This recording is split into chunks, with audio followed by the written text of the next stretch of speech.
the fifth man. It's Becky Lynch. Man being the operative word there. It works. That's a very good reference because Becky Lynch has joined Seth Rollins, her real-life husband, in the Vision faction. I'm Ollie Davis. I'm joined by Luke Owen, DAD. Welcome to the Clash and Paris 2025 review edition of the WrestleTalk podcast. We're here every Tuesday and Friday.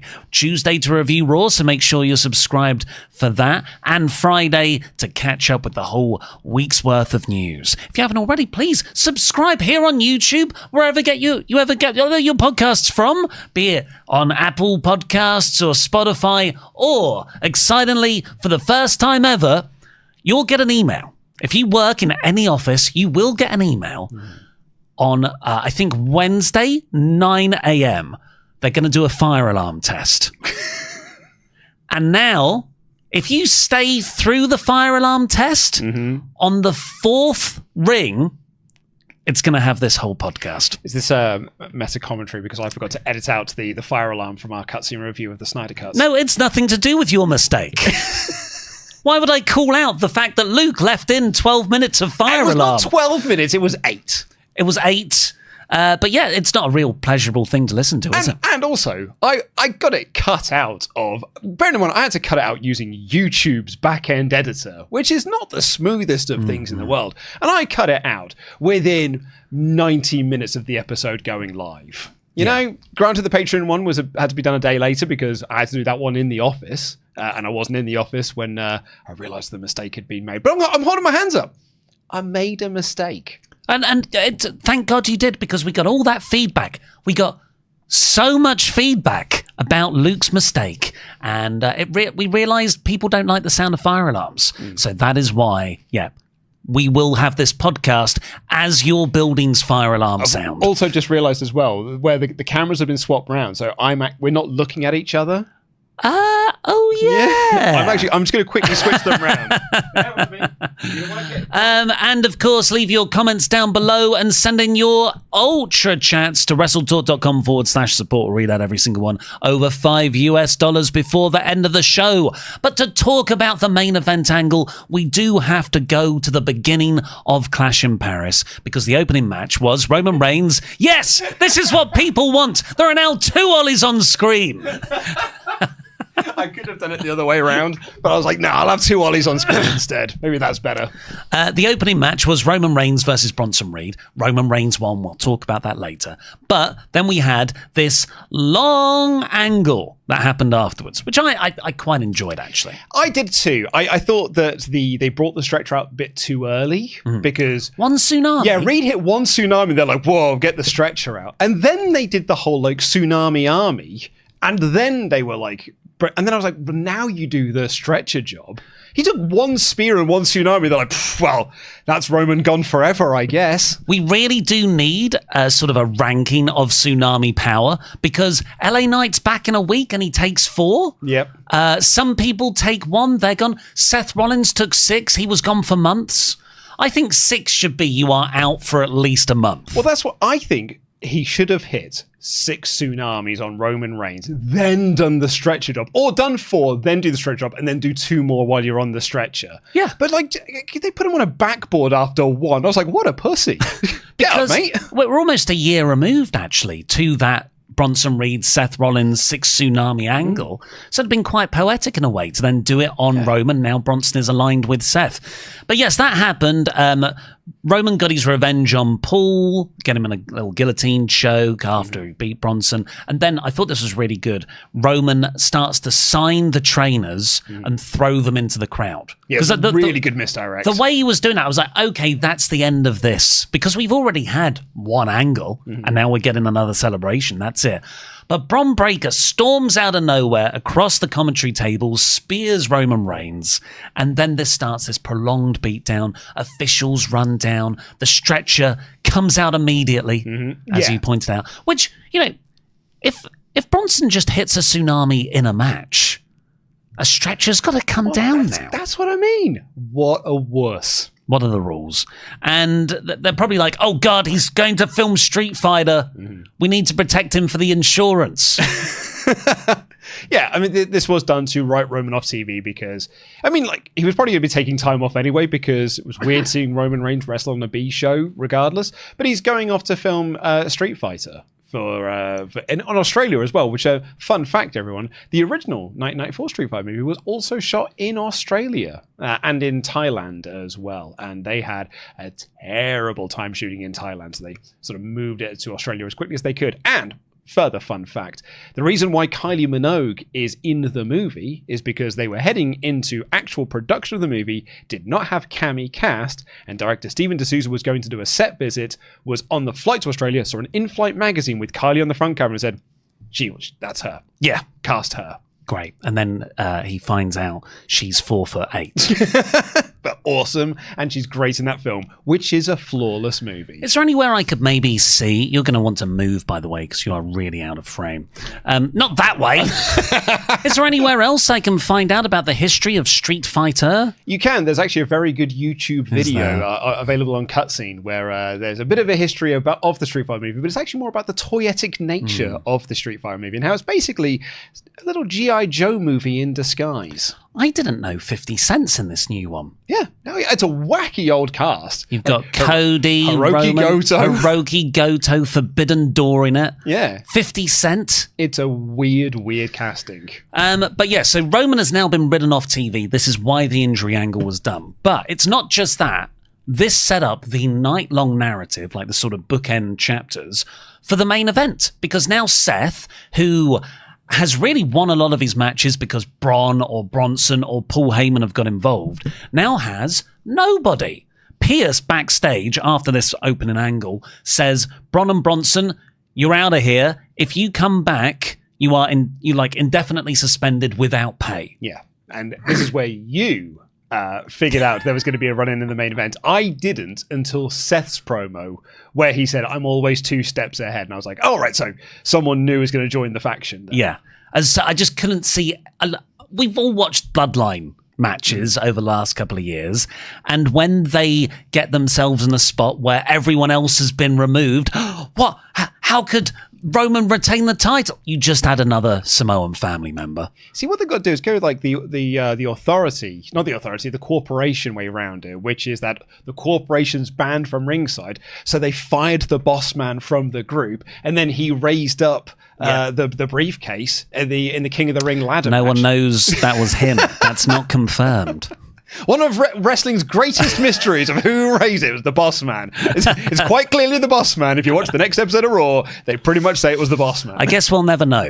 What I really liked about the Adam Pearce bit is Adam Pearce was like, well, you can't do that to Roman. And Bron, who really has this great consistent character, just went, but what about what he did to Paul? What about Paul? Which is fair. Like, he question. choked out a civilian, essentially. Yeah. That is assault. And Paul has to go to hospital as well, I imagine. They did say that, which is also why he wasn't even going to be out for Seth. So Seth not only not got Bron and Bronson, he also doesn't have Paul either. His entire faction is taken out heading into the main event. And then Seth Rollins, wrestling's worst heel in the world, cut a babyface promo before the match, which just made the crowd cheer for him more. Yeah. A dreadful... and it's not Seth's fault. This is just the creative that he's been given. But bloody awful. It's totally Triple H as well to make yourself look like the coolest character in the ring, even though you're the one who's supposed to be booed. Yeah, well, definitely spot on about Triple H seeing Seth as this generation's Triple H. That's why he gets booked so well. And we'll come on to the Becky parallels with the power couple, Triple H and Stephanie era. Helmsley era. Yeah. But I didn't mind it. I guess I always knew in my head, but this is all going to be undermined. This is a heel pretending to be a babyface. Because you said he's always 2 steps ahead. The line that got me is when he said, I don't deserve to have this title if I can't defend it by myself. Yeah. And I was like, oh, okay. So you'll WWE's whole thing is unworthy champions. Because why would we want to believe that anyone is credible who's a bad guy? Which is why I feel like you should have just lent in more to the I am always 2 steps ahead. Like Seth Rollins' whole gimmick should be that not only is he the visionary, he is the chess master. He was the genius behind the Shield. He was the guy that kept putting all those pieces into play. So play up that and keep being a heel and having heel mannerisms and doing heel promos to try and get you booed into being the master, like the puppet master of this group. He's such a master manipulator and chess player. He can screw over CM Punk before he even knows CM Punk is in a match. Yeah. So this took us to the World Heavyweight title match, which was really fun. I will say all of the matches, apart from one... We're really good on this show. I would say apart from 2. Yeah, maybe the tag match as well, I guess is what you're alluding to. But everything got time. I feel like this had more wrestling on and fewer ad bits. I don't know about that. It was a 4-hour show. Yeah, it was long. Yeah, it was a 4-hour show. So that was like, it's... All right, Luke, we get it. You don't like long wrestling shows. Well, I don't mind the length and or girth. I quite enjoyed actually how much time matches were given, particularly the Cena Logan match, the opening match as well, and this main event, which I did think was very, very enjoyable. So we go into this. It's obviously Seth defending against CM Punk, LA Knight, and Jey Uso. And the story of this match, or the feud really, has been all the baby faces should unite against Seth, but they've all developed their own little tensions between them. Punk and Knight just don't get on. And Jey is finally actually becoming, I would argue, a more badass character. Yeah. Because Roman said, hey, be a dick to people. And Jay's like, okay. And he just super kicks Punk or Knight, even if they're trying to help him. Yeah. I mean, I do think that backfired him ever so slightly, because there was a moment when all 3 of them were working together and were successfully taking out CM Punk. And then they went... Seth Rollins, rather. And then they went to go get a table and were again working together to put Seth Rollins through the table. And then before they did that act, Jey turned on his teammates to beat them up. And I'm like, no, Div, why didn't you wait till you put Seth through the table so you've eliminated someone from this match? Because they'll be expecting it then. I guess so. You got to get them before they get you. I see where you're coming from. I didn't mind it. I actually have zero issue with it. I thought it was a very funny thing. My bigger issue with Jey in this main event is that they also did an angle at the start of this show where he was taken out by the spear by Bron Breakker. And then they had a backstage segment with him being like, oh, are you actually going to be okay in this main event? He's like, oh, my tummy's a little sore, but I'm going to soldier through, yeet. And then he went into the match and didn't sell the ribs at all. So what was the point of the angle? He had a taped up midsection and everything, and didn't really play into anything. And then, like 3/4 way through the match, went, oh, and grabbed hold of his tummy a little bit. And then they were like, well, you know, he was taken out by Bron Breakker earlier with a spear. Dive. He's Seth Rollins levels of not selling. Yes, moments. But they didn't really ever get on the same page. It was everyone fighting everyone. I thought LA Knight, for someone who I don't generally love the in-ring work of, maybe it's because there were 4 guys. I thought he was really good in this match. Dude, when he did that elbow drop, I really didn't think he was going to make that either. Like, I had visions of WrestleMania 2000 and Mick Foley flying like a stone, and just crashing into the table. Credit to him, man. He absolutely flew, and it was awesome. I thought that Knight was great in this.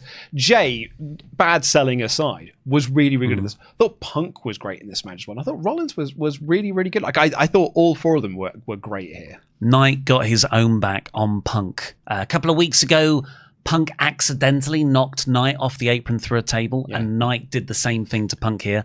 But Punk glanced off the table and it didn't break. Hey, I am the tabled it. Have you seen the shot after the show? No. Punk goes up to that table and does a double stomp through it to get revenge. What I really liked about that Knight moment when he pushed Punk through the table is that was not really the best thing for him to do in that moment, because he was kind of dominating the match. He was kind of taking, I think it might be Rollins that was in the ring with, and he was doing moves on him, but he just got distracted because he saw Punk on the apron looking at the table, and he like took his opportunity to go get there. But I think that's one of those things that it probably cost him in the long run, because his sort of hatred for Punk, or his like, not hatred, but it's certainly like dismissiveness of Punk, distracted him in that moment. I think booking is so much more interesting when the wrestlers fail because emotions get the better of them, or they maybe make one tactical mistake. Because then you can tell the story that actually anyone can beat anyone on any given day, but this guy just doesn't have the emotional maturity, or he's affected by a bad streak recently that's cost him this match, as opposed to, well, Brock Lesnar's bigger, and that's why he beats you. Or Seth has interference planned, that's why he beats you.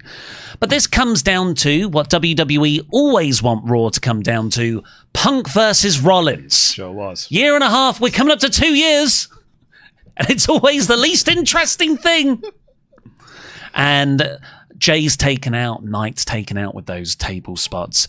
And Seth just immediately goes in for the hardcore stuff and shouts at Punk, "I hate your entire family." Did that catch you off guard when he said that? It makes total sense. Given the reports. But in the moment, I was like, wow, that's It made sense. gone up a notch. Because he was just like, I hate you. I hate everything about you. I hate your entire family. It was like an escalation of that. It wasn't like he went straight in with the, I hate your entire family and your little dog too. Larry's a little bitch. Like it was, I hate you. I hate everything about you. It didn't feel out of pocket to me. But yeah, when he stomped LA Knight on the outside, who'd basically taken himself out by doing that elbow drop through the announcer's table, stomped Jay as well, gets a chair, and he goes to Pillmanize the neck of Punk by doing the stomp into the chair, but he misses and he stomps the chair and then loudly shouts "OF," which really made me laugh. Family. And then Punk looked like he was going to have it won, hit the GTS, and they did that spot, which they're doing pretty much in all Punk Rollins matches now, which is one GTS into the ropes, falling into the second GTS. But then a hooded ninja, I think it was Solo Sikoa or Tama Tonga, jumped in and gave the low blow, and it was revealed as Becky Lynch. And then Punk's crawling towards Becky Lynch to get his revenge, and Rollins stomps him again into the chair and gets the win. Yeah, and that's it. Yeah, it was a surprising ending. I think we've always thought Becky should join Seth. We've been booking this since the Raw after Mania when she turned heel. Yeah, and I don't think that's just us going, no, they're heels, they should be together. I do think it makes a lot more sense for them to be together. It is canon that they are married. Yeah, My Hot Husband. My Hot Husband, the tag matches against Baron Corbin and Lacey Evans that we all hold in such high regard. 2019. And that they're both heels, that they're both champions. It actually raises more questions if they're not working together. Yeah. Especially when Seth's got this large faction around him. Why wouldn't Becky be a part of that? So now they're together. I don't think this is a one-night thing. I think this is clearly Lynch joining the Seth group. She's a member of the faction. And I think this is a good development. Me too. And the reports are, as kind of, when he shouted, "I hate you and your whole family," should come in then as no surprise. The Fightful reported prior to Clash in Paris that AJ Lee...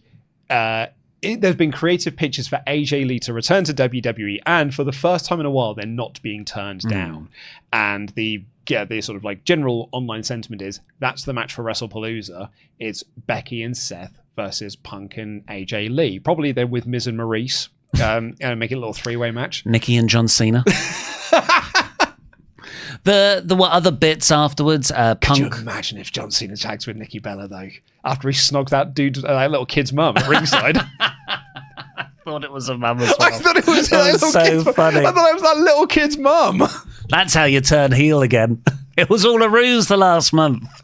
So Punk, as he's walking out, this is after the show went off air, but they've uploaded clips of it. He's like high-fiving fans in the crowd. And there's a plant there, thankfully, who has a sign that says, "CM Punk, bring back AJ Lee," or something to that effect. And Punk just looks at it for ages and then walks off.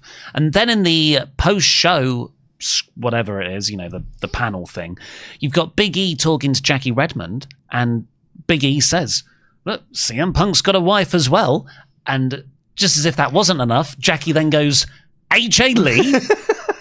You think AJ Lee's coming back?" Yeah, I think WWE are very much telling us. They're not so much foreshadowing, but they are telling you, yes, AJ Lee is coming back. I think on Raw tonight, we get a Punk promo, hopefully a really good fired-up promo on Becky, because that's new material. He has said absolutely everything about Seth Rollins, because they've been feuding for nearly 2 years. But hopefully we can get like a a great Punk promo on Becky. I want to take you both on at WrestlePalooza. On Friday's SmackDown, I'll reveal who my tag partner is. Because that's in Chicago. Because SmackDown on Friday's in Chicago. Yeah. And you just do the whole first dance AEW Collision thing where everyone knows AJ Lee's coming back. The worst kept secret. But you just don't announce it properly. Absolutely. Jackie Redmond. So yeah, I think this is a good development. Me too, yeah. Like I've seen that there is certainly some online resentment towards the fact that AJ Lee's big return to wrestling is to be part of a men's storyline, which I sort of understand from a certain Or point are the men part of a women's storyline? Well, no. But it's at the same time, I think it is cool for AJ to be coming back. I think it's if AJ was coming back, the first question would be, when are you going to be tagging with CM Punk anyway? So you may as well just do this bit first. I guess my hope is more that AJ sticks around. Like this is for, you said then, this is not just a one and done for Becky and Seth. I hope it's not just a one and done for AJ Lee, not tagging with CM Punk, but just being back in WWE. And she is back, not every week, but I think that, her versus Becky as a singles match for the IC title, that could be really, really great. There's a lot of mileage you can get out of an AJ Lee return. Definitely. Yeah, like a match against Roxanne Perez. Yeah. For the heart of CM Punk. So yeah, this is really good. Let's see what everyone is saying in the chats. WrestleTalk.com/support. Read out every single one. Over $5. Alex Brew. And I've just seen that Alex Brew, who works upstairs in the office with us, has chatted in. So he's just come back from a sort of long sabbatical break. Obviously flush with cash. Well, yeah. Alex, we'll buy you a drink, I guess. Yes. You can just message the moderators and be like, can you pass this message on to them? Well, the interesting thing, he went away. He's not really watched wrestling before this year. No. He got into wrestling so much through the Netflix stuff. He continued to watch wrestling and listen to the podcast when he wasn't working here. Well, the sabbatical, whatever it is. That's Hey, he's hooked. It's how good this show is. It's less them and it's more us, I think. But Bruce says, long-time listener, first-time caller, also your colleague upstairs. Does Seth requiring a run-in or interference in every match make him look like a weak champion? Can he win a match on his own? So this is, Brew here, a new fan coming in, which I find to be the most fascinating aspect of this, is that that would be something I would expect a long-time fan or a long-time viewer of wrestling to say. It's just like, he looks like a weak champion because he never wins clean. But here is, Bruce only 9 months into his wrestling journey and is already seeing these sorts of traits. But I don't think it makes him look like a weak champion. It makes him look like a smart champion in some senses. Because this is the same thing with Roman. Everyone's like, Roman can't win via, with clean. I think clean wins every now and again do help. Like, the problem is that because you're also doing it on Raw as well, where you're doing the interference finishes or the DQ finishes, when you do an interference finish on a pay-per-view, it's just like, well, there's just another one. So I don't think interference finishes makes a champion look weak, but too many of them can just become repetitive and boring. Kazoo writes, very fun show, even if it was clearly B-House show vibes. Crowd elevated it a lot, though. I'm genuinely interested in where Becky fits in Seth's group, but it is also unfortunately reminiscent of 2019, and I don't think anyone wants to remember that. What? It's a great year. It's a classic year of wrestling. I also had big house show vibes from this show, but I enjoyed it immensely because of that. Yeah. Where she fits into the group. Hopefully it's going to be some developments for Bron Breakker. Yeah, Bron should be like,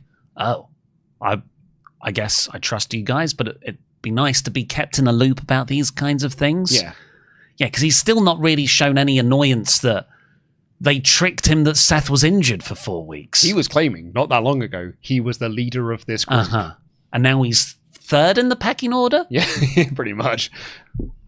Bailey Reichart writes, I was thinking about it afterwards. What if this was how Becky turned heel and not on Lyra? Goes on a good IC title run, and this is her turn to be more shocking. Thoughts? So this would happen back at WrestleMania. They would win the tag team titles. Seth's faction would have fully formed, really, by this point, with Bron being added on the Raw after Mania. It's an interesting thought experiment. I've enjoyed this Becky heel run so much that I don't think that it would have been better if she turned heel here necessarily, but I kind of get what you mean. Also, I think if she was still babyface while Seth was on a heel run, you'd hope that an interviewer would ask her, hey, what do you make of your husband being a knob and, ruining all of these Raw main events? And then you have to answer that. It's like, with Renee and Moxley in AEW, it just raises more questions than it probably needs. So I don't mind it at all. Let's get into AJ Lee bits. Pat the Booker says, hate to be that guy since in past she said she isn't wrestling, but is WWE planning to AJ Lee return to team with Punk or Roxanne Perez call up? Well, Roxanne's already called up. Yeah. She's part of the Judgment Day. But yeah, I think this is part to bring AJ back. Mm-hmm. I know she has said, I'm not going to be wrestling anymore, but I don't know, Jackie Redmond might have let slip that she is coming back. That's what they always say. Some guy writes, first time I felt that AJ Lee's return is actually possible. I hope it isn't a one-off because she can be the veteran presence in the women's division. Nikki Bella's right there, some guy. Also, Becky's there. Yeah. Becky's not a new character. She's been doing this for a decade. Yeah, but I guess they're talking about the pre-Becky, Charlotte, Bayley era, of which AJ Lee and Paige, would be the ones. You've only really got Natalia from that era. I take that on board, but Wade Barrett was also saying on commentary during the Nikki Bella match that Nikki Bella never had any competition. That's why she was champion for so long. So maybe you don't want any of those veterans in there, because they all sucked, apparently. Wade wasn't great last night, I thought. Strong disagree. I thought, particularly in the Sheamus. I didn't say he was match. bad. I said he wasn't great. But back to some guy, a veteran presence in the women's division that WWE was hoping Nikki would be, probably to much better effect. I thought Nikki was stellar in her match. Well, let's get into that, shall we? Because we're going to do the full play. But wait a second. Oh, hello. Hello, everyone. What's this? It's a book. Yeah. This is my book. It's getting released tomorrow. Thank you, everybody, including my mum, who said she's pre-ordered it now. Like, now? I told you about this months ago, but she's just pre-ordered it. So be like my mum. Mm-hmm. Pre-order my book, Here Rational. It is a dark comedy about the rise of a manosphere podcaster who becomes very dangerously popular. Mm-hmm. A little bit of escapism. Yeah, we have to know. We also plugged it on Friday's podcast. Oh, thank you very much. Here. Cheers. You're welcome. I haven't listened to any podcasts for 5 days. Any at all? No, I was too tired or having to talk to people. Ugh, gross. Or listening to Robbie Williams' Angels. I sit and wait.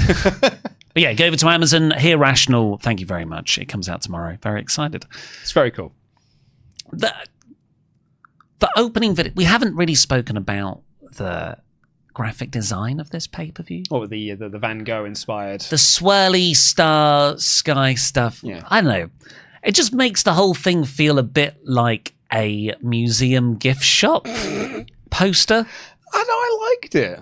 I really dug it. I like it. It set it apart. Looked better than the graphics for SummerSlam.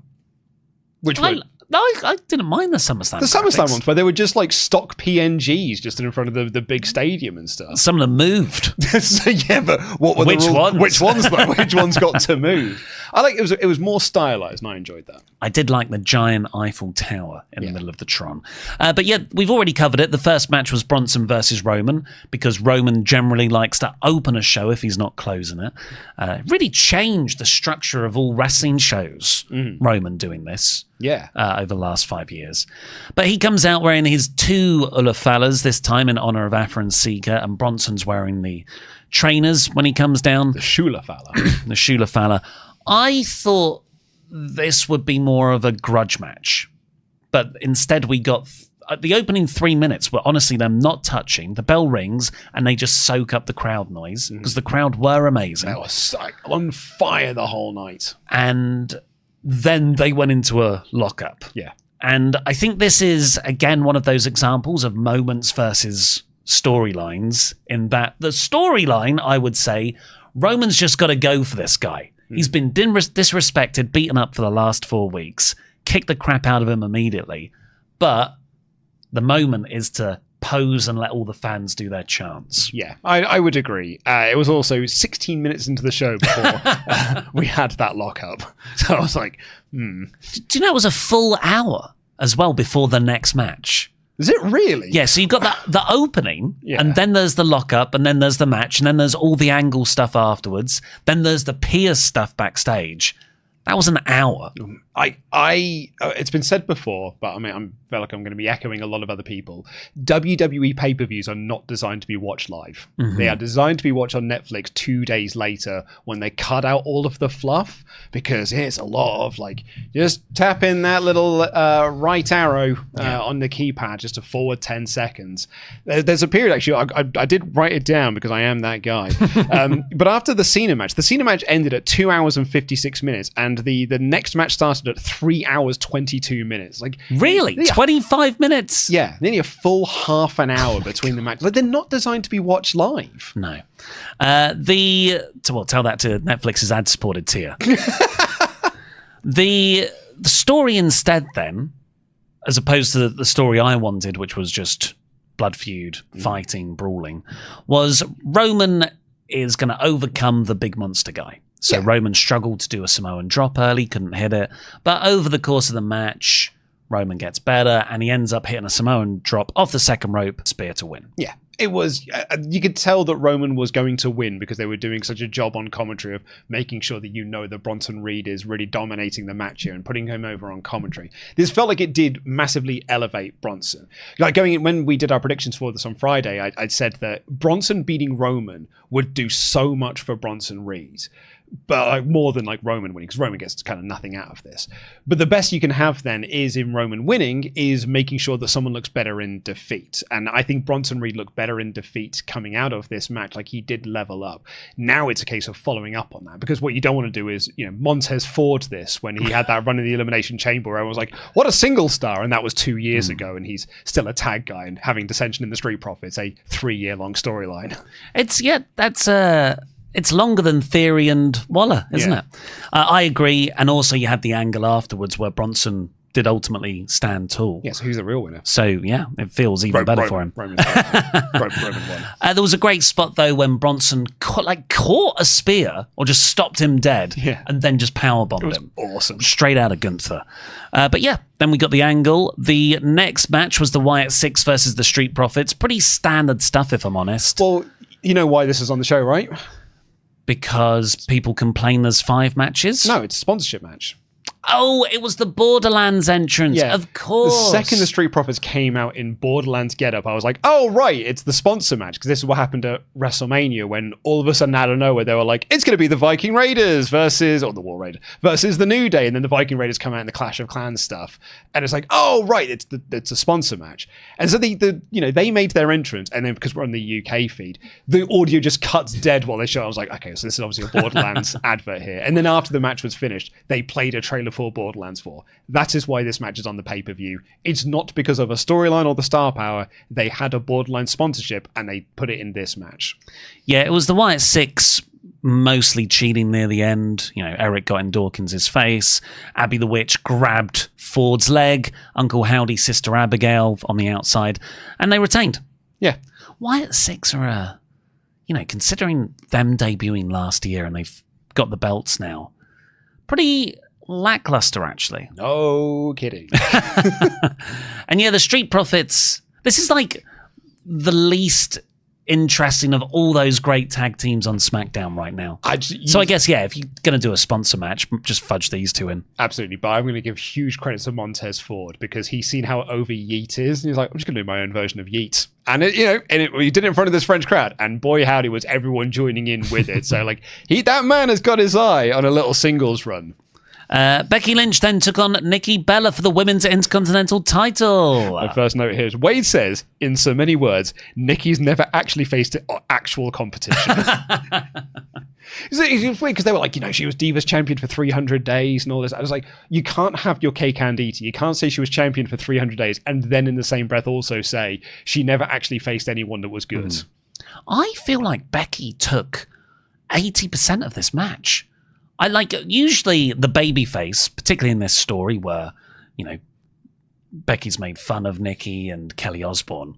You'd expect Nikki to start the first few minutes getting her revenge, and then there's some heel shenanigans. Becky works over Nikki to build the heat for the comeback, blah, blah, blah. The setup for the Roman and Reed match, which was like Roman dominates, then you get the heat, and then you make a comeback. But that never started off that way. It was just Becky from the start. And then Nikki would get these hope spots, but they'd be very quickly cut off, sometimes by her own accord. And then Becky won. So a bit of a strange match that definitely didn't feel worth the month build. No, this French crowd did not help matters by really loudly cheering heel Becky Lynch and booing babyface Nikki Bella, and they were booing her something fierce as well. To the point where I was begging for someone to pivot in this match. It's like, I think any other wrestling company, any other wrestlers would just hear what the crowd reaction is and change up what they're doing, rather than just doing the match they were going to do anyway and ignoring what the crowd reactions are, because it doesn't help the match. But if you pivot and you start working a little bit more, like, you don't have to turn face in the match, but you can work face in the match and work heel in the match. A lot of wrestlers have done it before and have done it very, very successfully. I was begging for someone to pivot here, because this was just not, it was actually getting worse the longer it went, and it wasn't even that long. Usually I'd agree with you, but I think I would be very scared to make that call, knowing what's the main event finish is going to be. Maybe. Yeah, that's a fair point. But we got maybe Becky adding Samoa Joe's walkaway spot to her repertoire. Well, you say that, but that would require to be close to her in the first place, and she was not.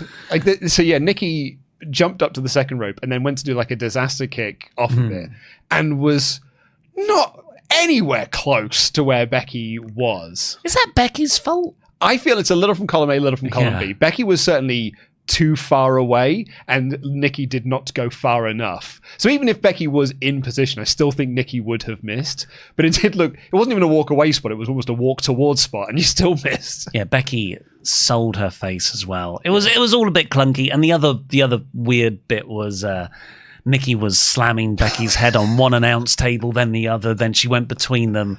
And it was like, that's just Becky. Becky's just slamming her own head against the table. Rubbish. But in the end, Nikki hit a few moves on the outside onto the steel stairs and a manhandle slam in the ring. Becky kicks out of that and rolls up into the Lynch pin to win. Yeah. What a great name that is. Great for a move. Yeah. That's when Pia sees Jay in the medical room, and Jay's like, I'm still going to compete, yeet. Then Sheamus versus Rusev. Is this the best match of the night? Yeah, I'd say so. Yeah, I think it was. So this was a good old-fashioned Donnybrook match. They both have one win apiece, and then they drew in the third one because it was sort of written off. And yeah, they just had... I don't think their other matches have been bad. It's Sheamus. It's banger after banger after banger. The problem with the other matches is the crowd have not participated. But this was a great French crowd. They were loud all the time. And they gave the guys the reaction, the in-ring work, sort of required? No, not required. Deserved. Yeah, I completely agree with you. Also, I thought Wade was great on commentary in this match because he was there to give League of Nations lore, which I loved. Yeah, like I very much enjoyed this. There was just two lads battering 10 bells out of each other. They sort of brawled up onto the whiskey barrels at one point, and Rusev did an accolade on there. I got a text message from Dan Layton, who was watching live, saying that Rusev doing an accolade on top of whiskey barrels is real 2016 vibes. And I was like, well, yeah, the good old-fashioned Donnybrook has got 2016 written all over it, but I think it really played into the rest of this here. And then, they started hitting each other with some big moves, kicking out of them, and in the end, it was Rusev with the accolade, and Sheamus tapped out for apparently only the second time in his career. Apparently it's the third time. In Michael Cole's world, it's the second, but apparently it's the third. But still, Sheamus had a long career. It was quite a brutal finish. Sheamus hit this kind of half-strength brogue kick because he was tired, and then Rusev fired right back with a sort of matcha kick, but he's also tired. But then Sheamus is on his knees, and Rusev just whacks him with a shillelagh across the back, and then he gets in the accolade with that shillelagh shoved in his mouth as well. I really... So that this really strongly puts over Rusev. Yeah. Sheamus has gone out there and like, I am going to jumpstart your WWE return. Yeah. And I really do hope that this is like, the begrudging respect they now have for each other, and you can form Bar 2.0. Oh, do you actually want that? Well, yeah. Like, I don't think Rusev's going to go anywhere otherwise. What's he going to do? Go for the IC? Who is the IC champion? Oh, wait. No, Dom. It's not, yeah. It's not good. Like, it could be AJ tonight. Yeah, I just don't see him going into that. The Banger Bros. Yeah, I think it's better to put them as a tag team and it can go against, have a little European war between the Irishmen in Judgment Day. I've been saying that for a while, but more as a joke. I wouldn't be against it. I just feel like, why didn't you do all this in April? Why would you April and May, rather than Rusev feuds with Akira Tozawa, which was good, but then Otis, and then he sort of gets stuck in that feud for a while, which sets up Sheamus coming in because he's like, I don't like bullies. But that all happened in April and May. Why is it September and this has only just happened? Because sometimes the stories take a long time to tell. Best match of the night, though. But then the sort of final match we'll talk about, because the main event was the World Heavyweight title match. They also announced they're doing another European tour in January in the lead up to the Royal Rumble, which is very cool. And the French booed the English dates. Thanks, guys. Yeah. We'd have done the same to you. Mercy. Was Logan Paul versus John Cena. They also showed Ajax from Wednesday in the crowd, a.k.a. the worst character in that show. He's been there twice now. Logan Paul versus John Cena. Now, I started writing my review. My God, it's crazy how many times Logan Paul has worked with Cena in his retirement year. Like, it's got to be Cody and then Logan Paul. Logan Paul is number one. Yes. Because if you count the Royal Rumble, the Elimination Chamber, the Money in the Bank tag match, the tag match on SmackDown, and this, Logan Paul has worked with John Cena this year 5 times. Cody's worked with him 4 times. Yeah, it's the best use of Cena in his retirement year. What's happening? Also, in the video package, you'd have thought them tagging at Money in the Bank would be a bigger part of this story, but it just hasn't been. Like, it's just not at all. The heel turn didn't happen. I will say, look, this match, you could have closed your eyes and you would have known exactly. But close your eyes, turn the volume down, and you can picture this match move for move, spot for spot. If you have the volume ever so slightly up, you can definitely know that because Cena will tell you what the spot is before it happens. But it was just like, it was. This is what the Cena retirement tour should have been. It was these sorts of Logan Paul matches. These sort of like really good matches that the crowd are having fun with, as opposed to the 6-month terrible heel run that we had instead. When this was over, like when he came out for the start, and the crowd was super into it, singing along with his entrance theme, which means that's what America will be doing. The next couple of months we'll be singing along with it as well. They just tend to copy what the Europeans do. This is what Cena's retirement year should have been, and I'm glad that we got this match. It's not for me. Like, Cena does very little for me. Babyface Cena in particular does very little for me. But this is what I would have expected from Cena's retirement year. This is what I would have done with Cena's retirement year. Probably not so many times with Logan Paul, but it is what I would have done. I'm a bit more impressed with it than you. So they went 26 minutes, which I do think is too long. Like, they probably should have gone closer to 20. But if I closed my eyes before this match and described to you the match they were going to have, I would have put in a lot more rest holds. I would have put in some crowd brawling. I would have definitely put in, he's exposing the turnbuckle. I would have put in brass knucks, KSI, cameos. But you didn't get that. I don't think they left the ring once. No, because this was more what I expected to be, which is the AJ match, which is where you just big move, kick out, big move, kick out, big move, kick out. And indeed, like for the final 15 minutes, that's all it was, is that one of them would hit a move and then they would kick out, the other would kick out, then they would be down for a little bit, then the other one would get up and do a move, and then they would kick out, and then they would stay down for a little bit, and then they would get back up and do a move and kick out. And that's kind of what I expected this to be, because Logan Paul is not a wrestler. Logan Paul just does spots. So if you're going to go into a ring with John Cena, that's what you do. You just do the spots. Yeah, but the spots... They're impressive, don't get me wrong, but that's what I expected them to be. But the Logan Paul spots are the frog splash to the outside through an announce table. That was missing. It's one of his many influencer friends doing a run-in. It's the brass knucks, particularly as a heel. I really... The AJ Styles is a great comparison because he even pays homage to Styles in this match. Yeah. One of the biggest pops of the night, he hits a Styles clash. One of the most horrific Styles clashes I've ever seen. I was like, Logan, I know. I was like, don't tuck your head. Well, the key to a Styles clash is you have to jump, and I don't think John Cena's robotic legs don't work that way. Cena said in the post-show scrum that he cannot wrestle everyone he would like to. He's just got not enough dates left. Because we wasted so many of them. Because 8 of them are Logan Paul. Come on, John. You can't be doing it like, hey, I'd have loved to have wrestled loads of other people, but I haven't got the dates left anymore. So he said he's going to pay homage to them in the match with references instead. So I guess this was the AJ reference. Yeah. There was a zigzag as well. Zigzag, with yeah. Dolph Ziggler. And but he did the Angel's Wing, so he won't be wrestling Christopher Daniels in his retirement year. Why did he do the Angel's Wings? Well, they trained. Did they? Yeah. That's nice. There's videos of like Cena training where he was like with Daniels. What I'm saying is, this is the AJ Cena match, like you said. I didn't think that would be the Logan match because of all the Logan matches we've had so far. Yeah. And the smoke and mirrors that Cena requires. And I think that's probably what I meant then, is that it's every John Cena match you could imagine, in that sense that it's not a Logan Paul match, it's a John Cena match. But again, and people might think I'm being negative on this match. I'm not. That is what I wanted from this John Cena retirement tour. This is the sort of thing we should have been getting this entire time. This is the best that John Cena's retirement tour has been so far. I feel like Logan provided all the athleticism. The crowd provided maximum noise. Yeah. Like you cannot get a crowd that was more into everything than this crowd. Oh yeah. And John Cena had the aura, and he did everything really well that he had to do. Exactly. Like they knew the assignment, and they went out there and did it, and it didn't go over expectations, but this was a really good meeting expectations match. Yeah, it was everything it needs to be. There was another actually weird bit that I've just seen in my notes. Logan Paul does a running uppercut to Cena in the corner, and Michael Cole said that was Cesaro-like. It's probably another tribute.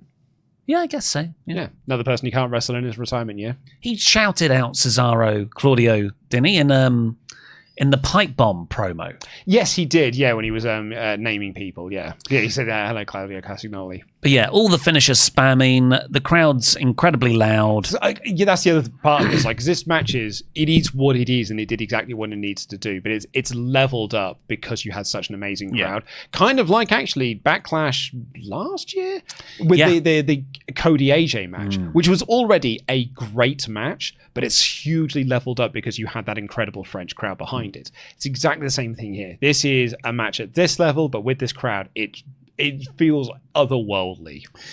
Cena hits the AA for the finish. Logan hits the punch, which I guess was meant to be his signature knockout punch. Yeah, by Michael Cole standards. But Cena went right back in for another AA, effectively no-selling this knockout punch. Are you surprised? I thought John Cena no-selling things.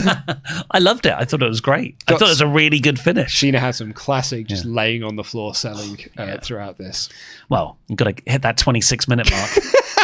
There is a moment when he was so loudly calling spots. Wade Barrett covered for commentary being like, Cena's talking trash to Logan Paul. Get up, kid! Do the next spot! Run at me! Yeah.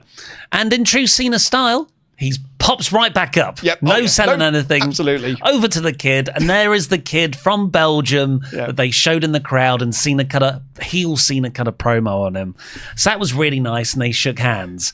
And this kid is dressed in the Cena merchandise. Yeah. And then Cena goes to a woman who's right next to this kid wearing the exact same Cena merchandise. To anyone, you'd be like, that's that kid's mum. And Cena snogs her. Smooches her in her face. I was like, yes, Cena. He is your daddy now, kid. Yeah, exactly. And then Michael Cole's like kissing his wife at ringside. I was like, oh, right.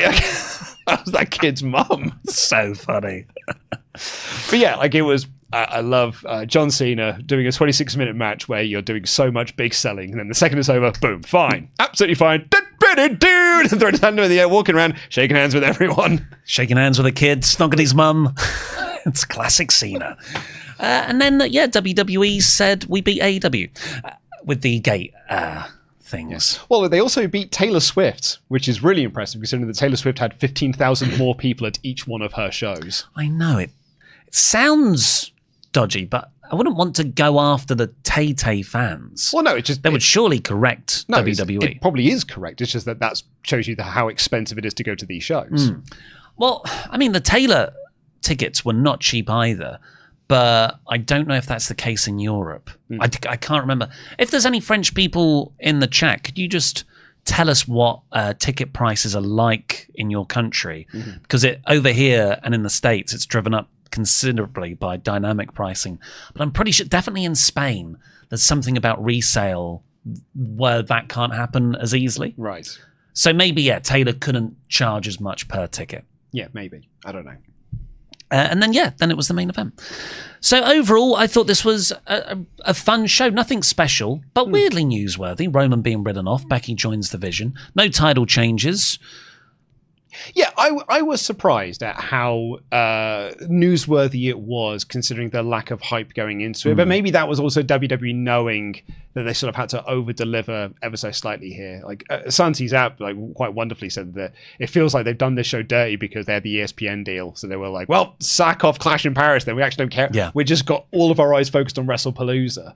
But I thought that maybe they knew there was not a lot going into this match, so they had to do two big angles coming out of it. And, you know, one of which they knew they had to do because they had to write Roman off TV. And I think that they did that really well. Well, remember, this was a show that was booked to undermine AEW Forbidden Door ticket sales as well.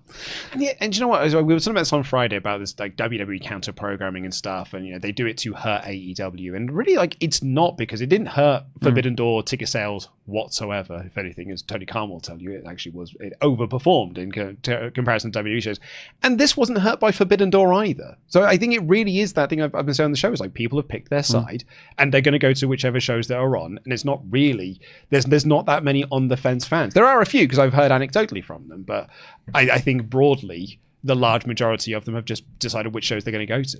Well, let's see what happens on WrestlePalooza on the 20th, because that will be the strongest ever test of this idea.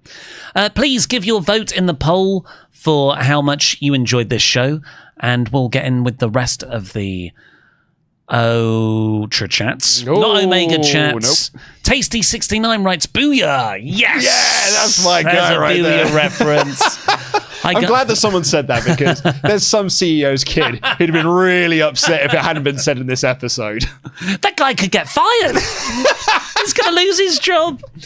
Hi, guys. Overall, fine show. Enjoyed the crowd. Brilliant. Miro. He's still Miro to me, damn it. Sheamus match. And if AJ Lee... Sorry, you have written Sheamus as Sheamus. Which I like more, which I like more than Miro. Booyah. And if AJ Lee is returning, which I can't wait, but if Becky is having matches with Nikki and AJ, could this mean Becky could face other people from that 2015 era like Paige? Potentially. But also I think we want to be using this IC title run to, I don't know, elevate some new people as well, not just do a lot of nostalgia things. But it would be quite a fun gimmick for Becky to do. Yeah. Say that she's doing a legend killer. I'm killing the divas. But I mean, if AJ Lee comes back, I think there's a strong argument for her to win the IC belt from Becky and actually have her work with the younger wrestlers and have like Roxanne Perez and have that as a better dynamic. The Jeer, or the Here, writes, I would prefer that women have their own factions and not just be part of men's factions in a background role. P.S. Erasmus is still cool. Well, that's undermine the first part of your message. Because that would suggest that they were cool once, which they have never been. Yeah. I disagree. I think both styles are fine. There's an argument that having women and men in one faction is actually more equal. I like it. Ben Flerick writes, roses are red, violets are blue. Roman Reigns gets attacked and taken out to once again be ridden off TV for a month or two.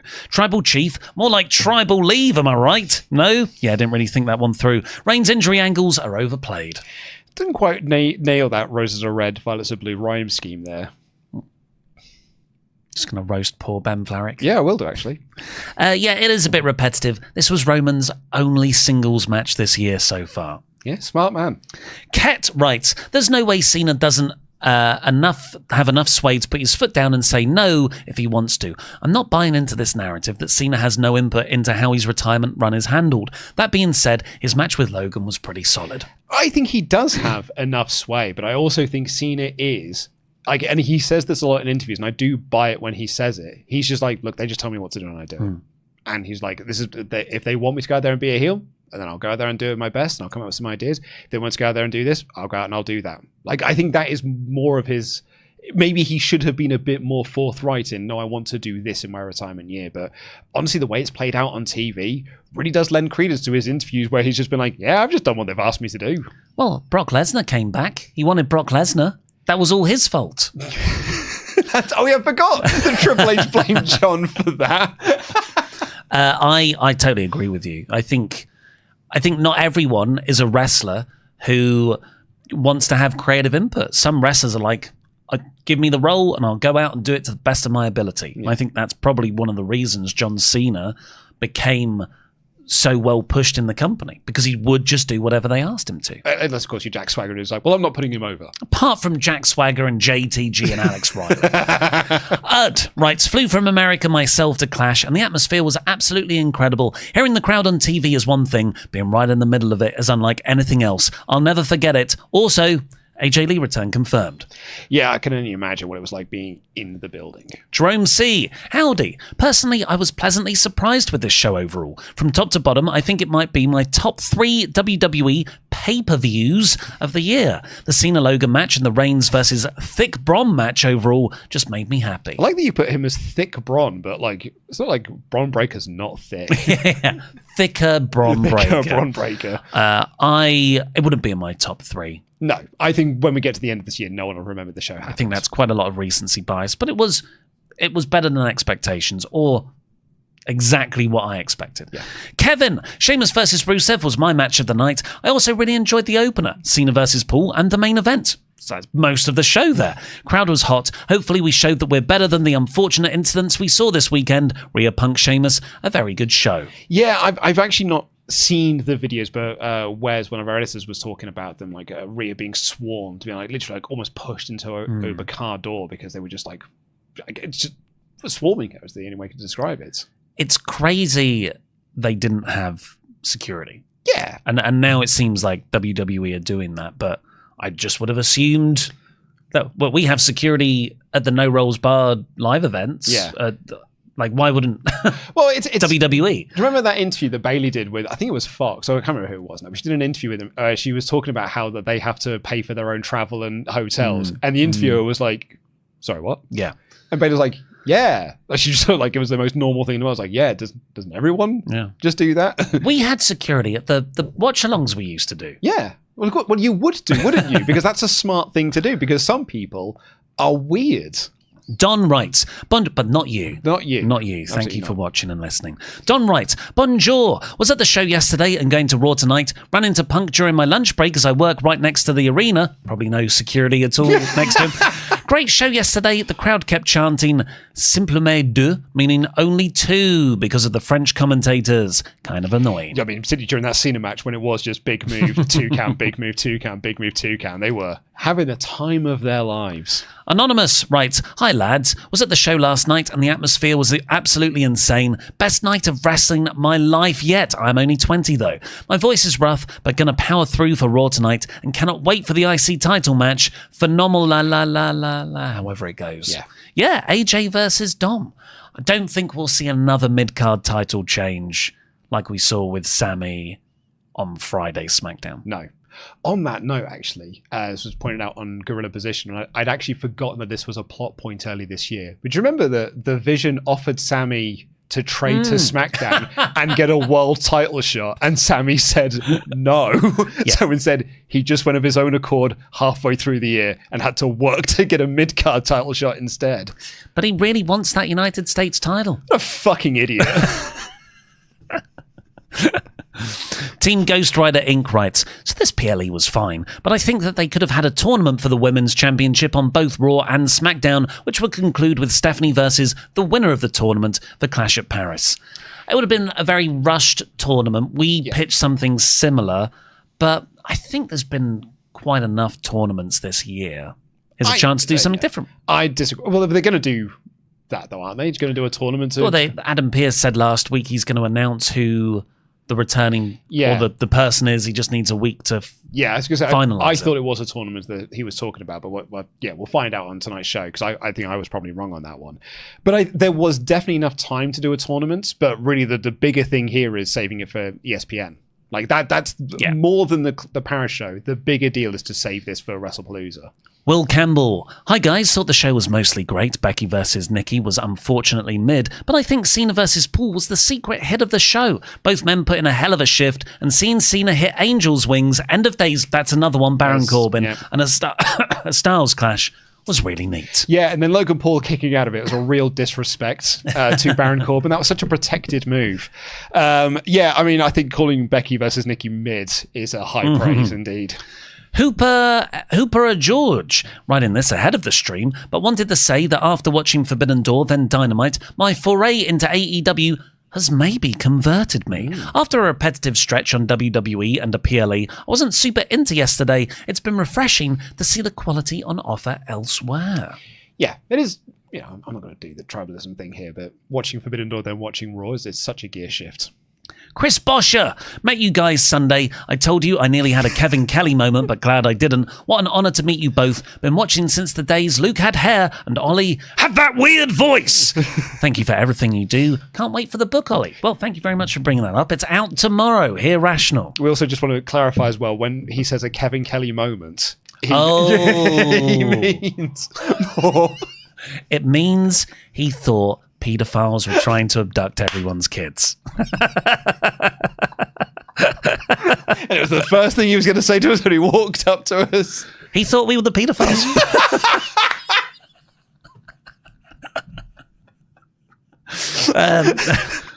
To explain, for 2019, Kevin Kelly was my favourite commentator. I saw him at a New Japan show in England, and I was fine talking to Minoru Suzuki and everyone else, but I genuinely could not go up to Kevin Kelly. I was too in awe. Yeah. Geordie bus driver Harry Ives writes, hey lads, first time I've been able to catch yous live and just wanted to send love your way. You've really helped me through quite a tough year, and I just want to extend my thanks. Never stop being your awesome selves. Love you. Thank you so much. Long time viewer and supporter, Harry. Like, that's back in the old Dagenham t-shirt wall days. Long time. Thank you so when much. Kevin Kelly was not a QAnon weirdo. Love you too, Geordie bus driver Harry. Kenny Jones writes, I watch you guys so much I picked up British phrases. When referring to a dumber older lady, I said, that old lady is thick. My brother looked at me in disgust. That happens a fair amount because I just say that someone's thick and people think I mean with two C's and I'm describing their thighs, but no, I'm describing their mental state. Kevin writes, I also had a blast at BZW X APC on Saturday with Joey Janela, Megan Bain, Cara Noir, Connor Mills, who challenged the French champion Kuro, who was one of the medics last night, and Bobby Lashley, who, despite being in a three-way, had a really good match. Did he take the pin, though? In a three-way, you say? I think Nina Samuels might have been at that show as well. Cool.